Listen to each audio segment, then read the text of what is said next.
Mais toi, tu es dans une vie de mélange. Mais tu te dis chrétien. Tu es dans une relation avec un mari qui t'a même pas épousé. Et tu te dis chrétienne. Vous faites des bébés ensemble sans mariage. Et vous dites chrétien. En quoi vous êtes chrétien? Tu t'enivres, tu es chrétien. Quel genre de chrétien? Un chrétien ivrogne. Quel chrétien tu es? Tu as toujours des raisons pour persévérer dans le péché. Tu peux endoctriner quelqu'un même dans le mal. Tu es capable d'entraîner quelqu'un dans le péché, mais tu es chrétien. Samedi, tu vas dans les boîtes de nuit, mais tu es chrétien. Tu as une vie d'hypocrisie, une vie de duplicité. Le véritable toi, on ne le connaît pas. On ne le connaît pas. On ne le connaît pas. Mais tu te dis chrétien. Ça, c'est quel genre de chrétien? Tu penses que Jésus-Christ donne aux gens des masques. Et ce qui est terrible, c'est que tu as la paix dans cette vie-là.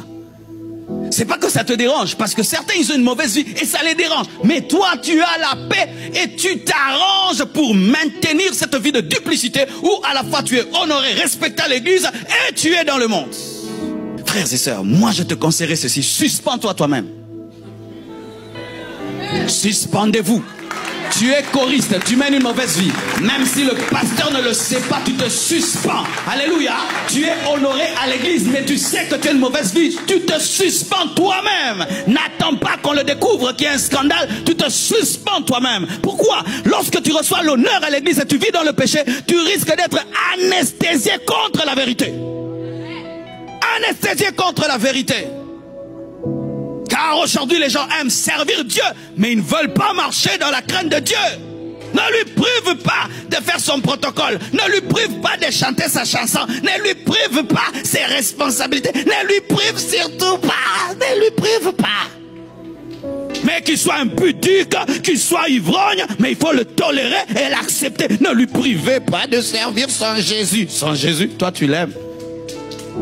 Tu as l'horreur du péché. Où tu vois la même fille que des hommes touchés comme ils voulaient. Un homme la touche comme ça, elle peut même vomir. Hé, enlève tes...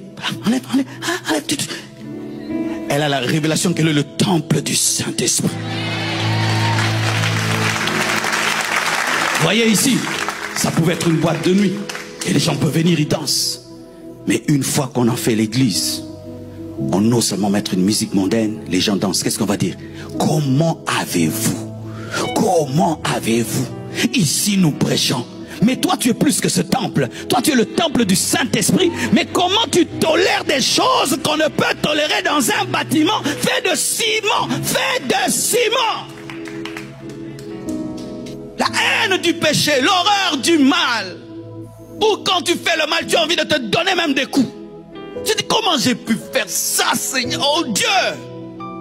Est-ce que tu as ça? Je t'assure que si Jésus vit en toi, tu l'as. Si tu ne l'as pas, tu ne l'as pas. Tu n'as pas Jésus. Tu penses l'avoir, c'est intellectuel, mais tu n'as pas d'expérience.